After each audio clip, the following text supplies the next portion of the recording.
anugerah-Mu Tuhan kami boleh ada di tempat ini Tuhan. Seberapa kami yang hadir, kami tahu Tuhan, Kau melihat hati kami Tuhan yang paling dalam. Kami mengasihi-Mu ya Tuhan. Amin. Terima kasih Tuhan, Kau sungguh baik. Sudah kami akan mendengar firman-Mu Tuhan. Ajar kami Tuhan untuk duduk diam di bawah kaki-Mu untuk mendengar Tuhan firman-Mu. Yaitu kami boleh bukan saja bertumbuh tapi berbuah ya Tuhan. Amin. Terima kasih Tuhan, Kau sungguh baik dalam hidup kami. Untuk bungkus kami semua dengan kuasa darah-Mu Tuhan Yesus. Biar ibadah ini boleh selesai tepat pada waktunya. Amin. Terima kasih Tuhan, Haleluya. Kau sungguh baik. Haleluya. Nama Tuhan Yesus. Amin. Amin. Shalom saudara. Shalom. Shalom. Sebelumnya saya mengucapkan kongsi facai. Kongsi facai. Ya. Ampun nilai. Saya nggak nyangka gitu, Om J kasih saya jadwal di tempat ini pas saya lihat 2 minggu sebelumnya lah, kok hari Sinja pas. Nah, tapi bagaimanapun juga firman Tuhan harus tetap diberitakan. Ya Amin. Kan? Walaupun hari Sinja pun harus tetap diberitakan. Ya. Jadi boleh nggak orang Kristen merayakan Imlek? Nah, jawabannya boleh. Ya, karena kan kita udah nggak sembahyang sana sini ya. Kita juga ini hanya tradisi aja, ya kan, untuk mempererat silaturahmi. Ya. Kalau Imlek ini biasa anak-anak yang senang ini. Ini anak-anak senang. Kenapa? Ampau. Karena angpau ini sumber penghasilan, ya. Tapi yang berat itu sebenarnya bapaknya. Ya. Tetangga datang, anak kita 2, yang datang 5-6 orang anaknya. Nggak bakal secara bisnis rugi berarti ya kan. Tapi kita nggak boleh seperti itu. Kita harus tetap memberkati, ya. Amin. Nah, kebenaran firman Tuhan kita mulai ya. Pada pagi hari ini terambil di dalam kitab Yehezkiel 22 ayat 30. Ya, kita coba kita buka firman Tuhan sama-sama di dalam Yehezkiel 22 ayat 30. Sudah dapat saudara?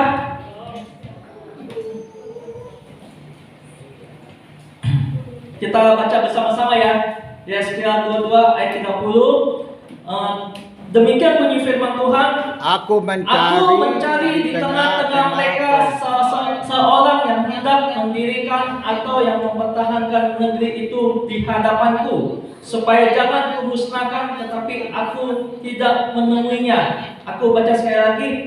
Aku mencari di tengah-tengah mereka seorang yang hendak mendirikan tembok atau yang mempertahankan negeri ini itu di hadapanku, supaya jangan kumusnahkan, tetapi aku tidak menemuinya. Khotbah pada pagi hari ini judulnya membangun tembok doa. Ya, saudara, setiap orang di dunia ini pasti, ya setiap orang di dunia ini pasti melakukan apa yang namanya berdoa.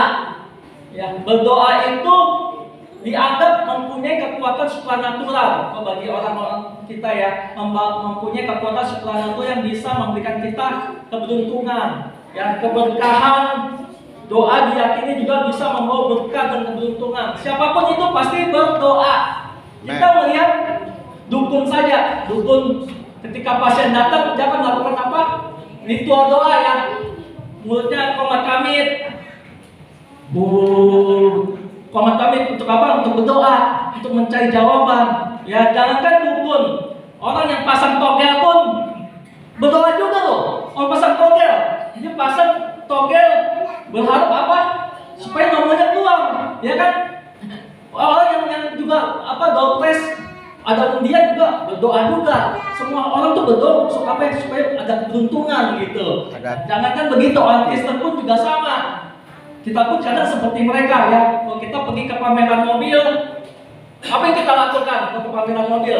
Karena kita lihat tuh mobil, kita keliling, kita pusat-pusat tuh mobil biasa.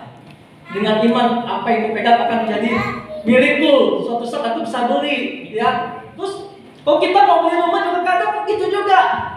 Kita datang lihat rumah contoh, kita percaya apa yang kita injak akan jadi milikku, ya. Jadi seperti mistik juga sebenarnya doa itu. Nah, doa menjadi sesuatu yang sangat penting bagi semua orang. Tuhan mengajarkan kita berdoa, ya. Tuhan kasih kita konsep dalam berdoa. Kalau kita lihat di dalam Matius 7 ayat 7. Ini firman yang sangat terkenal sekali ini. Mintalah maka akan diberikan kepadamu. Carilah maka kamu akan mendapat. Ketoklah maka pintu akan dibukakan bagimu. Jadi doa itu merupakan sesuatu yang Tuhan bilang minta, cari, ketok. Nah berarti kan itu aktif. Kita nggak bisa hanya berdiam saja di rumah berdoa tapi kita nggak melakukan 3 hal ini. Minta, mencari, ketok gitu ya. Nah jadi kalau orang yang misalnya belum punya pasangan hidup ya, kita harus berdoa sama Tuhan, minta. Kita harus yakin, kita percaya kita akan menerimanya ya. Tuhan akan berikan kita pasangan hidup yang terbaik. Amin. Pak Pendeta, gimana mau menikah? Jodoh aja belum punya. Nah firman Tuhan bilang apa? Cari, maka kamu akan mendapat ya. Jadi berdoa, jadi di dalam mencari pasangan pun kita harus mencari gitu, nggak hanya di rumah saja. Ya kalau di rumah bagaimana orang lain bisa mengenal kita gitu. Kita harus keluar ke pergaulan kita. Kita harus masuk komunitas-komunitas yang bisa membawa kita pertumbuhan ya. Siapa tahu di komunitas itu ada orang yang melihat kita gitu loh. Dan kita hanya diam di rumah saja. Nah, Bapak Pendeta gimana kalau jodoh sudah ada tapi calon mertua nggak setuju?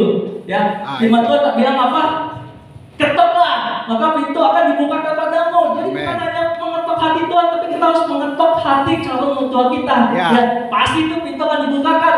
Jadi kalau kita datang berkunjung, jangan cuma hanya selamat pagi tante, selamat pagi om.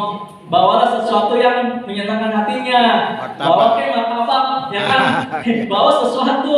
Terus kalau lagi waktu luang ajak main catur. Nah itu pasti hati mertua itu pasti akan terbuka. Ya ini orang yang langka, ini cocok jadi menantu kita. Ya jadi doa itu harus ada usaha juga. Ya bagaimana doa itu adalah sangat penting. Kenapa? Dia adalah nafas hidup orang percaya doa. Artinya apa? Selama kita masih hidup, sama kita bernapas, kita harus tetap berdoa. Ya.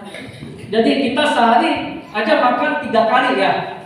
Ada nggak yang seminggu nggak makan, saudara? Pasti nggak ada ya.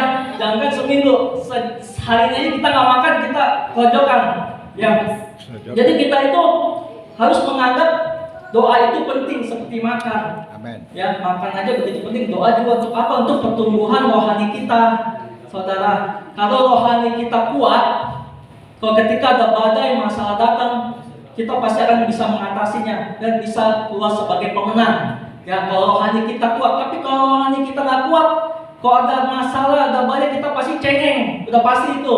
Kita akan frustasi berat, bahkan bisa bunuh diri loh. Ya, jadi banyak orang-orang di Korea sana, walaupun artis banyak duit, dia bunuh diri karena nggak kuat rohaninya.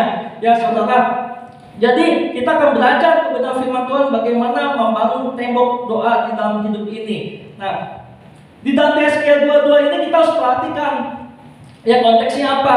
Jadi Yeskiel pasal 22 ini berisi firman Tuhan yang diterima oleh Yeskiel mengenai dosa-dosa Yerusalem. Waktu itu Yerusalem itu menjadi kota yang penuh dengan kekerasan, kota yang penuh dengan kefasikan. Kalau kita perhatikan di ayat 1 sampai 16 ya, Yeskiel 22 ayat 1 sampai 16 berisi daftar lengkap dosa Israel. Umat pilihan Allah melakukan dosa yang begitu mengerikan. Dia penyembah berhala, pembunuhan, menindas orang asing, terus perzinahan, penghinaan terhadap orang tua, terus perkosaan kepada saudara kandung. Semua itu dosa terjadi karena Israel telah melupakan Allah. Ya saudara, makanya itu hati-hati kalau kita hidup ini, kalau kita nggak rajin di dalam Tuhan, kadang kita bisa loh lama-lama terkikis, kita bisa meninggalkan Tuhan. Nah, di dalam ayat 17 sampai 22 Allah itu mengumpamakan bangsa Israel itu seperti sanga. Ya, sanga itu seperti sampah. Kalau saudara lihat, kalau kita melebur emas, memurnikan logam, kalau kita bakar dia akan keluar tuh sampah-sampahnya. Nah, sampah itu seperti itu, Tuhan tuh ingin melenyapkan sampah-sampah seperti sanga itu. Jadi karena orang Israel itu udah sangat berdosa sekali, jadi Tuhan tuh ingin melenyapkan bangsa Israel. Nah, yang ayat 23 sampai 31 berisi kecaman Allah. Ini untuk apa? Untuk para pemimpin rohani, untuk para hamba Tuhan, nabi. Dia bukan hanya menyesalkan, tapi mereka memakai jabatan mereka untuk memuaskan hawa nafsu mereka. Ya, mereka hidup dalam dosa. Kejahatan dosa di antara para pemimpin umat Israel itu membuat Allah murka waktu itu. Semua terjadi karena bangsa umat Tuhan ini meninggalkan Allah. Jadi Allah ini ingin menghanguskan mereka. Allah ingin menyerahkan mereka pada kehancuran, kebinasaan. Tetapi di balik murkanya Allah, kalau kita baca firman Tuhan ini, ternyata Tuhan tuh masih mencari kiranya ada orang yang bersedia bersyafaat bagi bangsanya, bersedia membangun tembok, mempertahankan bangsanya dari keruntuhan akibat dosa. Ya, kalau kita baca ayat 30 tadi, aku mencari di tengah-tengah mereka seorang yang hendak mendirikan tembok atau mempertahankan negeri itu di hadapanku supaya jangan kumusnahkan, tetapi aku tidak menemuinya. Tuhan itu sedang mencari orang-orang yang mau berdoa, saudara. Ya, orang yang sungguh-sungguh kepada Tuhan, yang mau jaga hidupnya. Ya, doa saya biar pada pagi hari ini apa yang Tuhan cari bisa ditemukan di dalam diri saudara. Ya, ya. Jadi kita ini orang-orang yang mau hidup di dalam doa. Tembok itu berbicara tentang doa. Di Yerusalem itu ada sebuah tembok yang namanya, kalau kita tahu kalau sekarang yang namanya tembok ratapan. Ya, tembok ratapan itu adalah dulunya adalah dinding bait suci Allah yang dibangun oleh Herodes, kemudian dihancurkan oleh Titus, ya, bangsa Romawi karena orang Yahudi memberontak. Jadi temboknya ini dulu panjangnya itu sekitar 485 meter, tapi sekarang hanya tinggal 60 meter aja itu tembok. Temboknya itu tersisa, jadi orang Israel sampai saat ini berdoa, menganggap itu ada Shekinah, ada kehadiran Tuhan. Jadi orang Israel sering ke tembok itu untuk apa? Untuk berdoa. Dia menyisipkan, dia menulis di kertas, digulung, disisipkan ke tembok itu untuk berdoa. Dia percaya Tuhan itu akan memberikan pertolongan. Dia juga berdoa untuk menyesali dosa-dosa mereka, ya saudara. Jadi di dalam hidup ini, ketika ada masalah, kesusahan, apapun namanya saudara, kita datanglah kepada Tuhan. Jangan yang lain ya saudara. Datang di dalam doamu, saudara. Kenapa kita harus berdoa? Nah, ini pertanyaan penting. Kenapa kita harus berdoa? Pertama, karena doa merupakan sebuah hubungan pribadi antara kita dengan Tuhan. Ya, karena doa merupakan sebuah hubungan pribadi antara kita dengan Tuhan. Bahasa gaulnya curhat, ya, kita curhat dengan Tuhan. Doa itu harus dilakukan setiap saat, saudara. Setiap waktu, nggak boleh dibatasi dengan apapun. Sesibuk apapun kita, ya, harus bisa berdoa, ya. Bayangkan kalau kita bisa punya kekasih, dia nggak pernah bicara sama kita. Setiap waktu, setiap saat, nggak pernah bicara, nggak pernah telepon. Putus nggak saudara? Pasti kita putusin, buat apa gitu? Dia nggak pernah komunikasi sama kita, ya. Seorang pendiam pun, kalau kekasih kita juga seorang pendiam, dia pasti juga bicara, ya, pasti juga butuh komunikasi. Walaupun yang diucapkan itu aja, gitu. Dia nggak tahu apa yang harus diperbuat, tapi dia butuh komunikasi. Beda dengan suami istri, saudara punya komunikasi tingkat tinggi. Ya, percaya nggak saudara? Kalau suami istri itu punya komunikasi tingkat tinggi. Enggak, iya, enggak bicara pun bisa tahu. Kedip mata kiri aja bisa tahu, nggak boleh. Ya, kedip mata kanan boleh.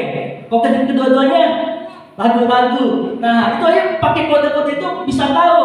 Ya, apalagi kalau diem-dieman. Nah, itu berarti ada masalah tuh kalau suami istri. Ya.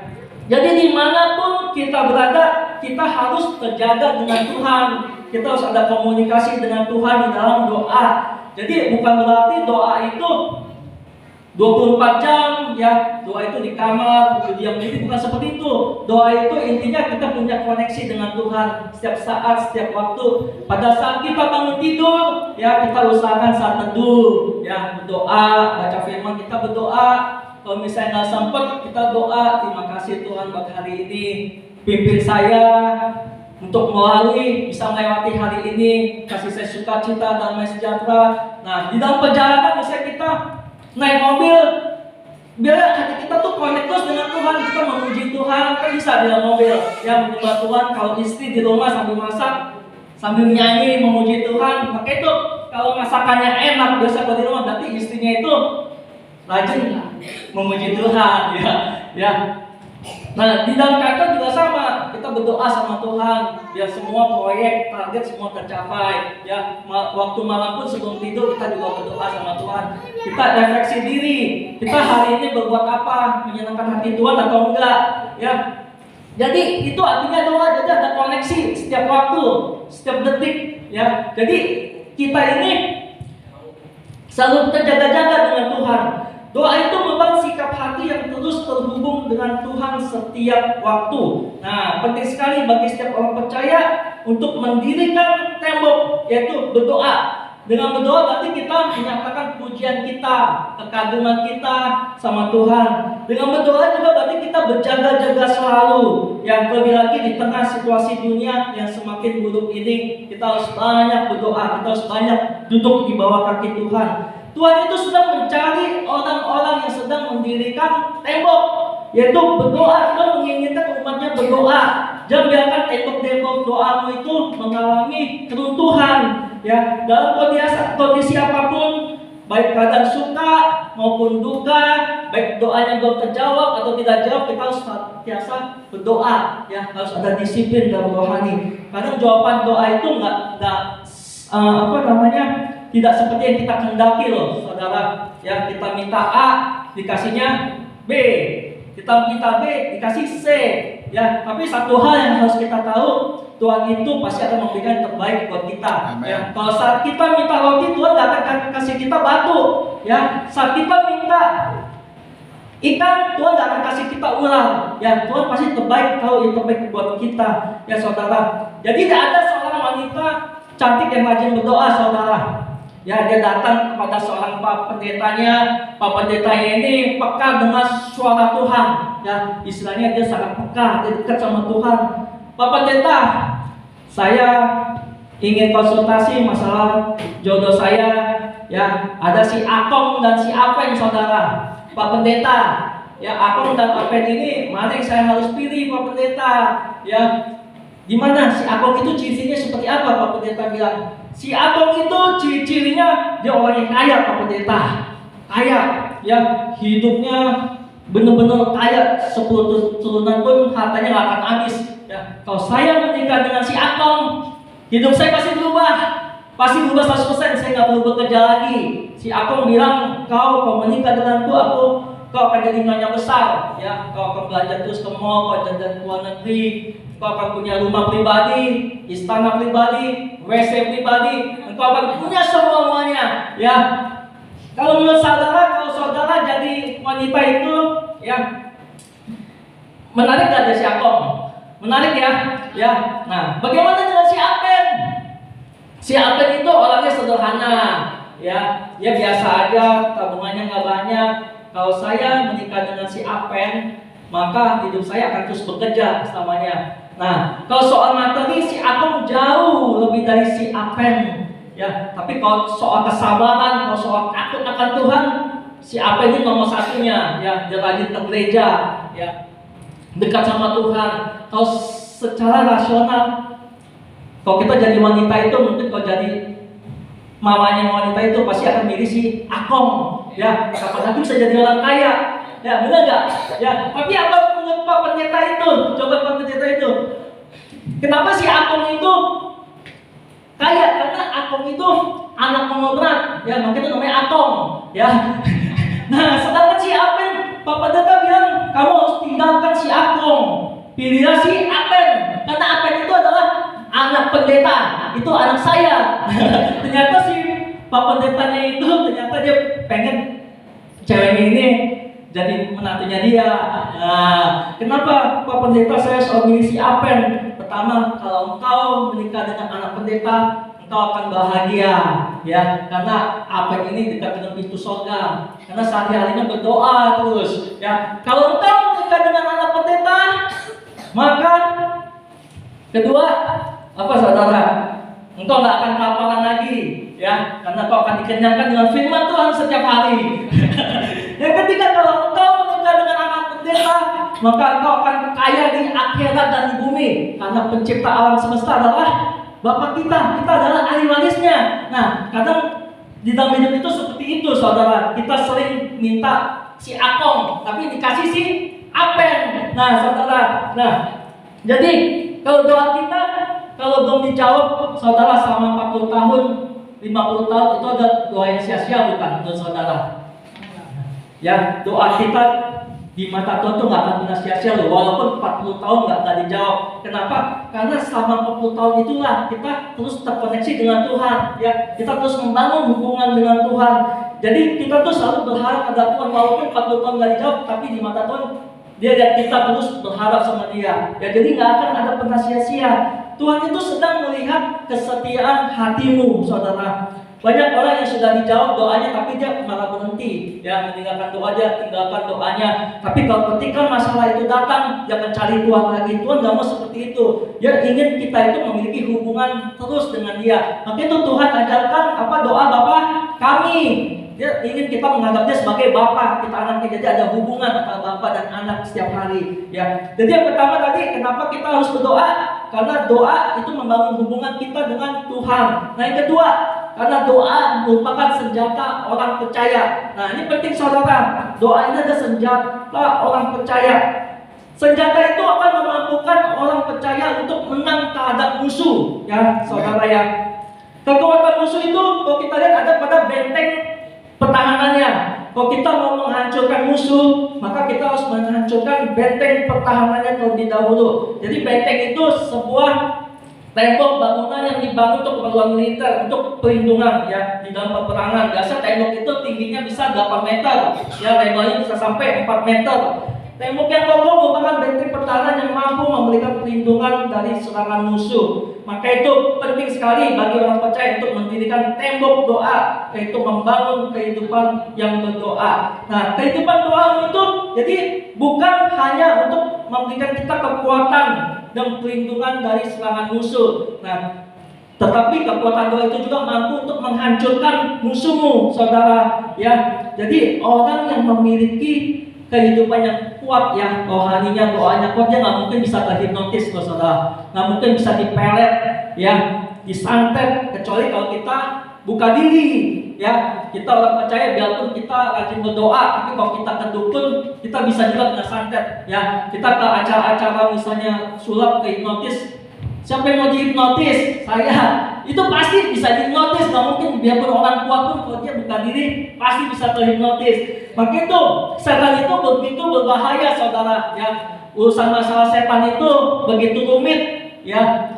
Kalau bisa kita jauh-jauh ya dari urusan setan yang macam-macam itu, karena setan itu penipu. Nah, maka itu para suami ya yang udah punya anak istri, urusan setan aja dulu rumit, jangan lu kita mencari putih anak cantik di dunia ini ya. Jangan ada lagi seperti itu bahaya. Maka itu gelap dan terang tidak mungkin bersatu ya. Kita anak Tuhan terang, putih anak cantik terang apa gelap? Gelap ya, nggak mungkin bisa bersatu ya. Maka itu firman Tuhan bilang, kalau kita mengalami masalah itu ya para istri, janganlah kita menyerah ya. Kita doakan suami kita. Kalau suami kita kecantut dengan kutil anak, Tuhan, saya berdoa biar Tuhan jamah suami saya, sadarkan dia, ingatkan selalu, sadarkan hatinya. Biar apa yang dilihat itu bukan putih anak cantik, tapi putih anak si buruk rupa Tuhan. Biar dia sadar ya. Begitu doa itu merupakan senjata ya untuk menghancurkan musuh ya. Yang kedua, senjata akan memampukan orang percaya untuk menang terhadap badai. Dalam hidup ini tentu ada perkara-perkara yang bisa kita selesaikan dengan kemampuan sendiri ya. Tapi ada juga perkara-perkara yang di luar jangkauan hidup kita ya. Maka itu harus hanya bisa dijangkau dengan doa saudara ya. Kalau ada beban 100 kilo ya, ada beban berat 100 kilo, ada orang tekar ya, dia badannya gede, dia melatih ototnya, dia akan bisa mengangkat beban 100 kilo ya. Kalau beban itu di bawah 100 kilo itu pasti enteng ya, pasti enteng. Tapi bagaimana kalau beban itu di atas 200 kilo, bahkan 1000 kilo?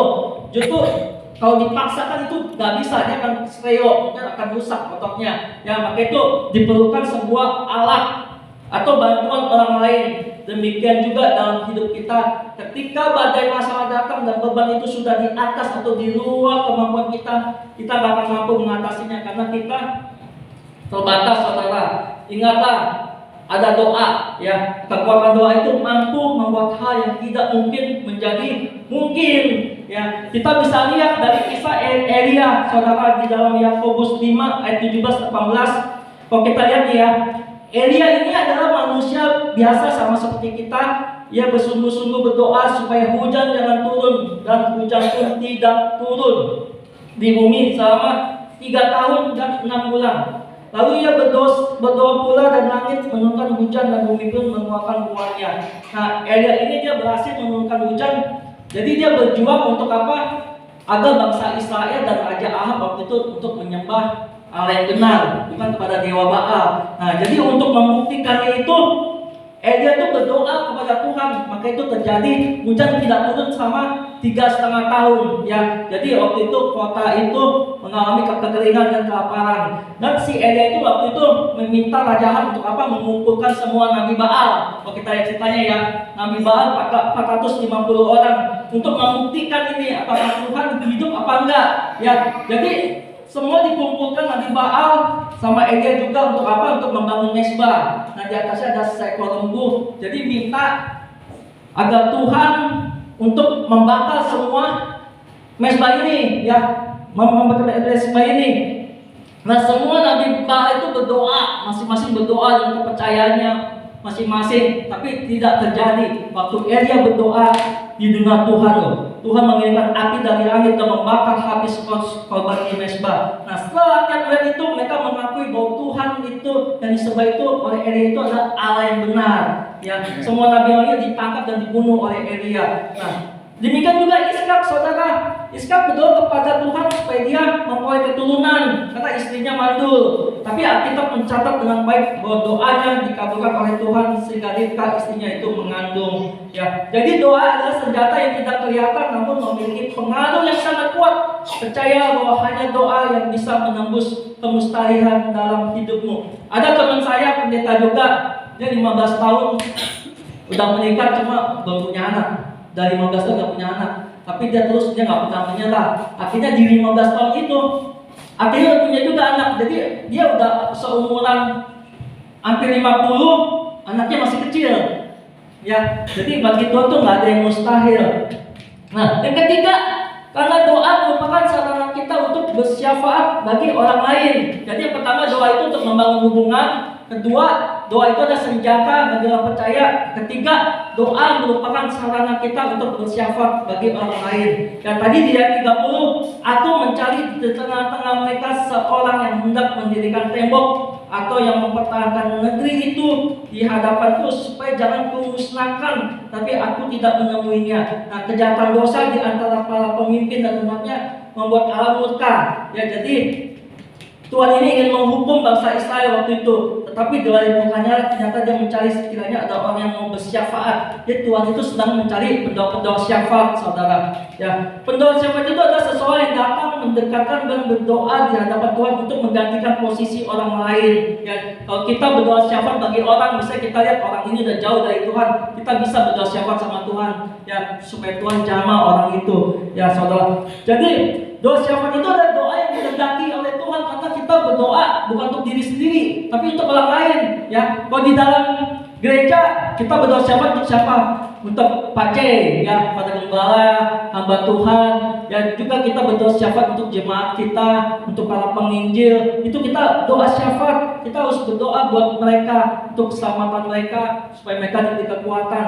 Ya, untuk doa syafaat ini kita bisa melihat dari contoh Tuhan Yesus sendiri. Ya, Tuhan Yesus itu walaupun pelayanannya sudah selesai di bumi, tapi dia di sorga ngapain? Dia berdoa syafaat tuh buat kita loh. Ya, dia berdoa syafaat, dia menjadi perantara bagi kita kepada Bapa supaya kita tetap diselamatkan, di keselamatan kita terjaga. Ya, saudara, kalau kita lihat di Roma 8 ayat 34, Kristus Yesus yang telah mati, bahkan lebih lagi yang telah bangkit, yang juga duduk di sebelah kanan Allah, yang malah menjadi pembela bagi kita. Nah, Tuhan itu adalah pembela bagi kita. Nanti di Ibrani 7 ayat 25, karena itu ia sanggup juga menyelamatkan dengan sempurna semua orang yang oleh dia datang kepada Allah, sebab ia hidup senantiasa untuk menjadi pengantara mereka. Nah, jadi Tuhan itu di atas sebagai pengantara kita, ya, dia bersyafaat bagi kita. Nah, di dalam perjanjian baru kita lihat Petrus, ya, waktu dia ditangkap masuk penjara, jemaatnya lu berdoa buat Petrus loh, siang dan malam dia tekun dalam doa. Nah, di dalam Kisah Rasul 12 ayat 5, demikian Petrus ditahan di dalam penjara, tetapi jemaat dengan tekun mendoakan kepada Allah. Nah, penting sekali saudara untuk mendoakan para pemimpin rohani kita, ya, saudara, untuk diberi kekuatan. Pada waktu Petrus tidur di antara dua orang prajurit terbelenggu dengan dua rantai, Waktu itu dikawal dengan para pengawal di muka pintu. Akhirnya waktu jemaat tekun berdoa, malaikat itu datang. Ya, malaikat itu diutus untuk membebaskan Petrus. Rantai terlepas, pintu penjara terbuka, pintu gerbang kota terbuka dengan sendirinya. Dan malaikat itu memimpin Petrus keluar dari penjara. Jadi orang percaya pada waktu nggak menyangka kalau doa syafaat itu dijawab oleh Tuhan dengan luar biasa. Nah, seperti itulah pelayanan doa syafaat, saudara. Tuhan mencari kiranya ada orang-orang yang bersedia bersyafaat bagi bangsanya, bersedia membangun tembok, mempertahankan bangsanya dari keruntuhan akibat dosa. Jadi sangat penting, saudara, kalau kita dalam berdoa, kita doakanlah bangsa ini, ya, doakan gereja-gereja Tuhan yang mengalami penganiayaan. Itu penting sekali, saudara. Umat Tuhan harus bersatu untuk mendoakan mereka semua, ya. Nah, sekarang pertanyaannya, saudara, kenapa kita harus tetap berdoa? Ya, sedangkan Bapa di surga itu sebenarnya sudah tahu apa yang kita doakan. Nah, ini penting, saudara. Kenapa kita harus tetap berdoa? Sedangkan Bapa di surga itu sudah tahu, mengetahui apa yang kita butuhkan. Nah, kalau ketika kita datang untuk berdoa kepada Bapa, ini menunjukkan identitas Bapa ada di dalam hati kita. Ya, saudara, ya, Bapa itu ada di dalam hati kita. Bapa itu Allah kita dan kita adalah anak-anaknya, ya. Jadi kalau setiap Bapa di dunia ini aja tahu loh kebutuhan anak-anaknya, ya. Kalau kita waktu kecil baru lahir, betul lah kita minta ke Papa kita, Pak, beli pampers, ya, minta susu, kan nggak mungkin. Dia belum minta pun kita pasti udah kasih, udah sediakan, ya. Waktu kita mau sekolah pun kita kecil, kita nggak pernah minta, Pak, saya mau sekolah di sini, ya, beliin dong tas. Kita nggak perlu minta pun, orang tua kita udah nyiapin semuanya, dari sekolah yang di mana, ya, uang sekolahnya semua udah disiapin. Nah, demikian juga dengan Tuhan, ya, saudara. Jadi kalau kita punya anak, kalau anak kita minta kita, pasti kita senang nggak, saudara? Karena kenapa senang? Karena berarti anak kita tuh tahu kita ini bapaknya, ya kan? Yang aneh, coba bayangkan nih, kalau anak kita ya, dia kalau minta sesuatu mintanya ke papa orang lain. Ya, bukan ke kita. Yang dicari tuh papa orang lain aja, nggak ke kita. Perasaan kita gimana? Ini anak siapa nih? Jadi bukan anak kita, dia minta ke anak papa yang lain. Nah, demikian juga dalam hidup ini, saudara, kita harus percaya pada Bapa di surga 100%. Ya, kalau Tuhan itu sanggup memelihara hidup kita loh. Ya, kita boleh ada sampai sekarang ini karena pemeliharaan Tuhan. Kita harus percaya. Kalau kita nggak percaya sama Tuhan, berarti ada ilah lain dalam hidup kita, saudara. Nah, identitas Bapa itu dalam hidup kita harus kita jaga. Ya, berarti kita harus jaga hidup kita untuk memuliakan Tuhan. Dan sampai orang lain hidup kita menjadi batu sandungan, saudara. Ya, kita harus jaga. Kalau misalnya ada anak kecil bisa selalu ngomongnya kotor, ya, ngomongnya kasar, kita pasti lihat ini anak siapa kok orang tuanya nggak pernah ngajarin, ya. Ya, demikian juga dengan hidup kita. Kalau kita jahat sama orang lain tuh akan melihat kita. Ini percuma ke gereja yang pendeta kok seperti itu. Nah, makanya itu kita harus jaga hidup ini untuk selalu memuliakan Bapa di surga. Nah, yang kedua, ketika kita datang untuk berdoa kepada Bapa, ini menunjukkan bahwa dalam hidup ini kita nggak mengandalkan kekuatan sendiri, ya, saudara, ya. Di dalam Yesaya 41 bilang, orang-orang yang menantikan Tuhan mendapat kekuatan baru. Mereka seumpama raja wali yang naik terbang dengan kekuatan sayapnya. Mereka akan berlari, tidak menjadi lesu. Mereka berjalan, tidak menjadi lelah. Nah, itu penting kenapa kita harus berdoa. Karena orang yang mengandalkan Tuhan pasti akan mendapat kekuatan yang baru, saudara. Di tengah zaman yang sibuk ini, banyak orang Kristen sibuk dengan kehidupannya daripada doa. Jadi doa itu udah menjadi prioritas dalam hidupnya. Ya, coba dalam kehidupan sehari-hari, kalau kita nggak pernah komunikasi dengan anak kita, dengan suami kita, nggak ada komunikasi dari pagi sampai malam, hubungan itu akan jauh, saudara. Ya, demikian dengan Tuhan. Kalau kita nggak pernah komunikasi dengan Tuhan, maka dosa itu akan semakin dekat dengan kita. Kita akan menjadi kalah, saudara. Nah, ada dua hal penyebab kita tidak lagi ingin berdoa. Harus tahu, saudara. Pertama, karena dosamu. Ya, dosa itu akan membuat kita kehilangan sukacita dan sejahtera. Dosa kita itu akan membuat iblis itu mengintimidasi kita. Ya, dia akan membuat kita nggak layak akan dosa. Ya, kalau nggak layak akan Tuhan, dia akan mengintimidasi kita. Ya, saudara, maka itu kita harus hidup kudus. Kita harus jaga hidup kita dan berbuat dosa, biar hubungan kita itu dipulihkan sama Tuhan. Nah, kedua, kenapa kita tidak ingin berdoa? Karena kita udah merasa kuat rohani. Ya, ini yang bahaya sekali, ini ada kesombongan rohani. Jadi kita merasa apa aja kita bisa berbuat karena Tuhan, ya. Kita nggak perlu lagi mengandalkan Tuhan. Nah, ini yang disebut kesombongan rohani. Nah, saya tutup saudara di dalam Markus 11 ayat 24 yang mengenai gambaran doa, saudara. Coba kita buka di dalam Markus 11 ayat 24 mengenai gambaran, mengenai doa, saudara. Nah, karena itu aku berkata kepadamu, apa saja yang kamu minta dan doakan, percayalah bahwa kamu telah menerimanya, maka hal itu akan diberikan kepadamu. Saudara percaya gak? Saudara, kalau kalian berdoa, pasti Tuhan pasti jawab, pasti dengar, saudara. Ya, maka itu firman-Nya bilang, mintalah apa saja yang kamu doakan, minta apa saja, ya. Percayalah bahwa kamu akan menerimanya dan itu akan diberikan kepadamu. Jadi Tuhan itu gak pernah membatasi permintaan kita. Kalau kita datang kepada Tuhan, kita minta, ya, minta apa saja, kita percaya kita akan menerimanya. Nah, ini perlu perhatikan saudara. Tuhan itu mengenal kita, ya, Dia tahu mengenal jalan hidupmu, saudara, ya. Jadi Dia pasti akan memberikan sesuatu yang terbaik buat anak-anaknya sesuai dengan kapasitas kita, sesuai posisinya kita, ya, saudara. Ini saya kasih contoh, misalnya ada anak SD misalnya minta fasilitas ke papanya, Pak, kasih saya kendaraan, ya, saya mau ke sekolah. Anak SD nih, ya, anak SD. Nah, kalau anak SD kira-kira kalau fasilitas kendaraan yang kita bisa kasih apa? Ada mobil, ada motor, ya, ada sepeda. Ya, kalau anak SD kita pasti kasihnya apa? Nggak mungkin kita kasih mobil, motor, nggak mungkin. Nah, makanya itu Tuhan tuh akan kasih sesuai posisi dan kapasitas kita.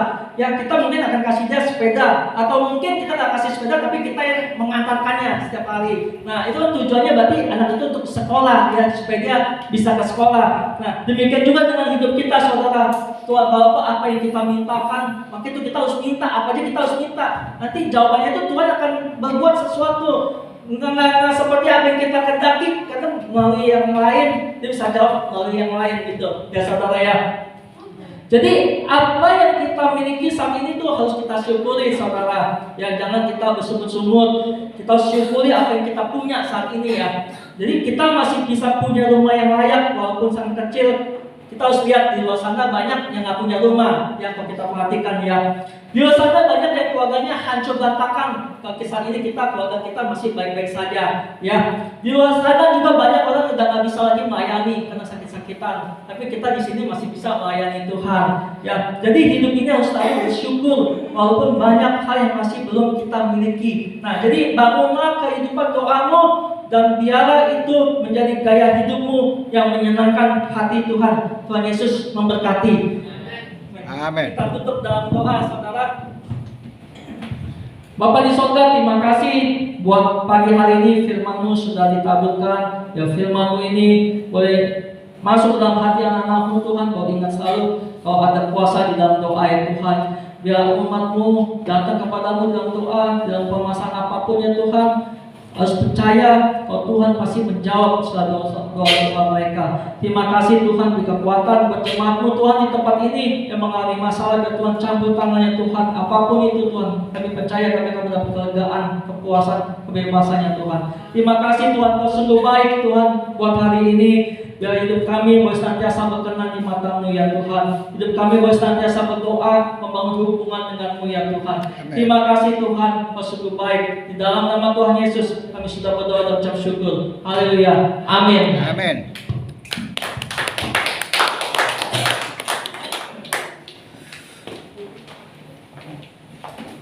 Terima kasih.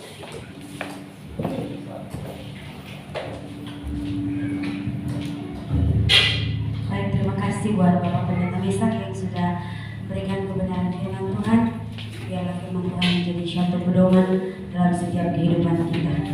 Baik, tiba saatnya kita akan berikan persembahan yang terbaik bagi Tuhan. Kita angkat pujian kasihnya seperti sungai.